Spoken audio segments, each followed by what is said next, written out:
गुरु ब्रह्मा गुरु विष्णु गुरुर्देवो महेश्वरः गुरु साक्षात् परब्रह्म तस्मै श्री गुरुवे नमः। तस्मै श्री गुरुवे नमः। मेरे चैनल में आपका, मेरे ब्लॉग पे आपका स्वागत है, अभिनंदन है। उम्मीद है आप खुश, स्वतंत्र, आत्मबोध प्राप्त किए हुए सच्चित आनंद को महसूस कर रहे होंगे। ये 14वां प्रकरण है। इसका नाम है शांति चतुष्टय, जिसको आप लोग सुन रहे हैं। प्रकृत्या शून्य चित्तो यः प्रमादाद भाव भावनः निद्रितो बोधित इव क्षीण संस्मरणो ही सह। जो स्वाभाविक रूप से चित्त को शून्य भाव कर लेता है और जिसमें विषयों के प्रति निवृत्ति भाव है और विषयों के प्रति घोर आलस्य का व्यवहारी है, ऐसा व्यक्ति यदि सो भी रहा है तो उसे जागा हुआ समझना चाहिए। ऐसा व्यक्ति संसार से विरक्त होता है। विवेचना। राजर्षि जनक अपनी अनुभूतियों को अपने गुरु को बताते हुए कह रहे हैं कि चित्त शांत तो व्यक्ति प्रशांत। यदि हमारा चित्त शांत है तो व्यक्ति प्रसन्न चित्त रह सकता है। अष्टावक्र गुरु आरंभ से ही चित्त को प्रबल बैरी के रूप में निरूपित कर चुके हैं। चित्त की चंचलता सब व्याधियों की जड़ है। चित्त अपनी प्रकृति के अनुसार ही व्यक्ति की प्रकृति कर देता है। यदि चित्त चलायमान है तो प्रश्न ही नहीं उठता कि व्यक्ति में उद्विग्नता न हो। चित्त की कामनाएं चंचल करती हैं। कामनाएं लंबी श्रृंखला होती हैं। एक की तृप्ति हुई तो दूसरी सामने आ जाती। एक चक्रीय पद्धति से संचालित है। जीवन भर व्यक्ति इन्हीं कामनाओं की पूर्ति में लगा रहता है। क्षण भर भी वह विश्राम नहीं करता। भ्रम बना ही रहता है, भ्रांति बनी ही रहती है। वह जीवन के सत्य से परिचित नहीं हो पाता। जन्म मरण के चक्र में फंसकर व्यक्ति बार बार दैहिक दुखों का कष्ट भोग करता है। राजा जनक कह रहे हैं कि हे गुरुदेव, जिसने सहज भाव से चित्त को शून्य कर दिया, विषयों के प्रति प्रभावी हो गया, वह सोते हुए भी जागृत और संसार में होकर भी संसार से रहित है।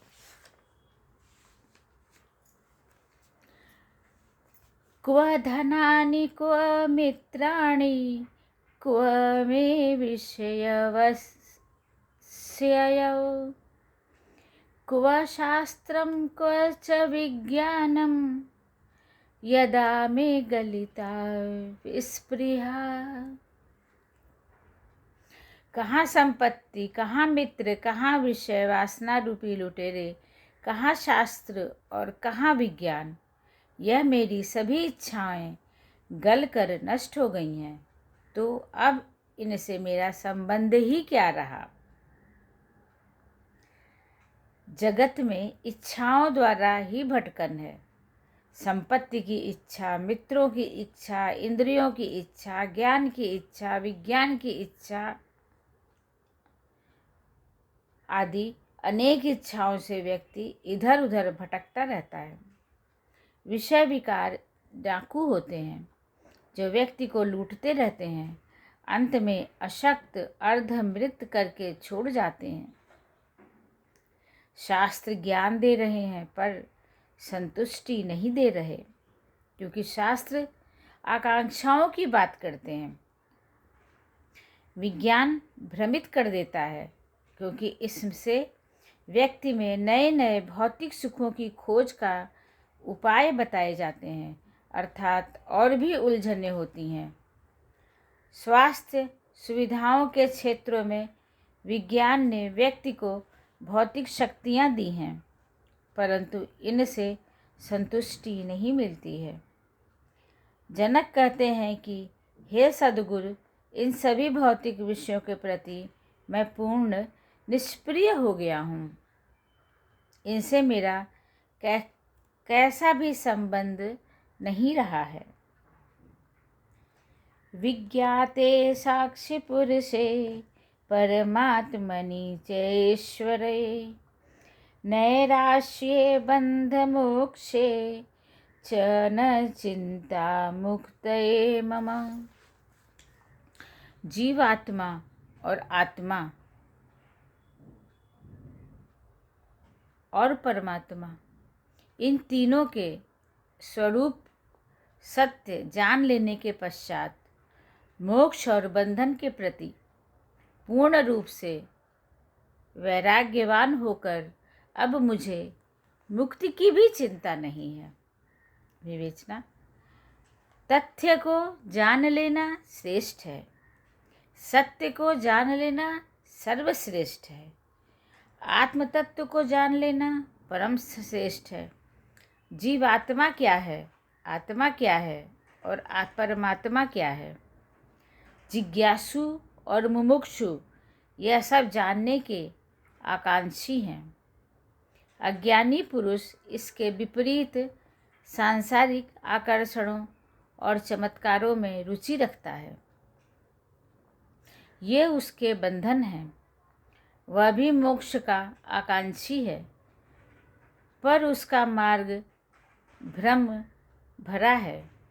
वह भौतिक मार्गों पर चलकर कामनाओं वासनाओं को भोग कर साधना सिद्धि आदि अनुष्ठानों से मोक्ष की खोज करता है। क्या वो मोक्ष प्राप्त कर पाता है? कभी नहीं। ज्ञानी जानता है कि मोक्ष कहाँ है और कैसे प्राप्त किया जा सकता है, इसलिए वह जगत को जानने के बाद आत्म को जानने का प्रयास करता है। ज्ञानी इंसान जगत को जानने के बाद अपनी आत्म तत्व को जानने का प्रयास करता है और स्वयं में ही परमात्मा के दर्शन भी कर लेता है। आत्मदर्शन होने के पश्चात मोक्ष और बंधन जैसे भाव स्वयं ही तिरोहित हो जाते हैं और मुक्ति के विचार भी समाप्त हो जाते हैं, क्योंकि चैतन्य स्वरूप तो स्वयं बंधन रहित है। जो बंधन ही नहीं है तो मुक्ति क्या?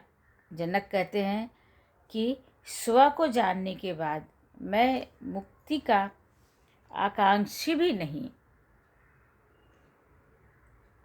अंतर्विकल्पशून्यस्य बहिस्वच्छन्दचारिणः भ्रान्तस्येव दशास्तास्तार तादृशा एव जानते। जिसका अंतःकरण किसी भी प्रकार के संकल्प विकल्प से शून्य हो गया है और वे भ्रांतिहीन होकर बाहर स्वच्छंद विचरण करते हैं, उन्हें वही जान सकता है जो उनके जैसा हो, जो उनके जैसा हो।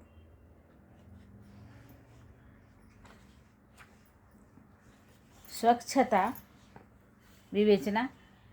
घायल की गति घायल जाने, मीराबाई ने बड़े गूढ़ अर्थ में दिया है। वह कृष्ण के प्रेम में आकंठ डूबी हुई हैं और विरह से घायल हैं। लोग उसे भ्रांत, विक्षिप्त और पागल समझते हैं। यही आत्मज्ञानी के साथ होता है। उसे भी केवल वही समझ सकता है जो उसके जैसा हो।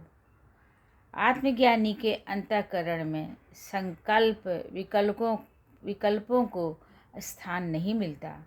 वह द्वंद्वहीन और प्रशांत हो जाता है। चित्त उसके पूर्ण वश में होता है। इंद्रियों के अश्व गतिहीन हो जाते हैं और वह स्वनियंत्रण में होता है। वह स्वच्छंद है, पर उसकी स्वच्छंदता में स्वेच्छाचारिता नहीं। वह दायित्वों से विमुख हो जाए। वह आत्मस्थित होकर कर्तव्यों का संपादन करता है। प्रारब्ध प्रदत्त भोगों को भी सुखपूर्वक भोगता है, परंतु इनमें लिप्त नहीं होता। उसे इनमें रस नहीं मिलता। उसके अंतःकरण की पवित्रता पर किसी रस का प्रभाव नहीं होता। राजा जनक अपने गुरु से कह रहे हैं कि हे सद्गुरु, मेरा अंतःकरण सभी विकल्पों से शून्य हो गया है। मैं भ्रांतिहीन होकर स्वच्छंद विचरण करता हूँ। मुझे वही जान सकता है जो मेरे जैसा हो। आत्मतत्व को जानने वाले को वही जान सकता है जो खुद उनके जैसा हो। ये शांति चतुष्टय 14वां प्रकरण समाप्त हुआ।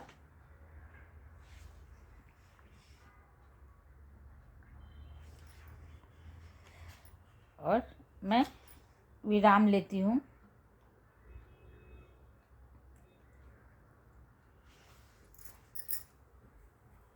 और ज्ञानी को ज्ञानी ही जान सकता है। त्रेता युग की जय, अष्टावक्र गुरु की जय,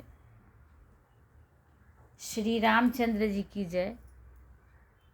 जो ये जुगलबंदी, संवादों की जुगलबंदी, ज्ञान की जुगलबंदी हम लोग अष्टावक्र महागीता में पढ़ने को हमको मिल रहा है। ये ज्ञान की जुगलबंदी है।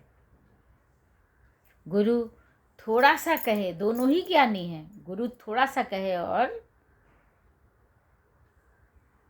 स बोले और मतलब स से सुरपुर पहुंच जाए, ये कहावत है। गुरु और शिष्य की जुगलबंदी बड़ी ही मस्त है। उम्मीद है आप सभी लोगों को आनंद मिल रहा होगा। विराम लेती हूँ। नमस्कार। बड़ों को प्रणाम, छोटों को आशीर्वाद।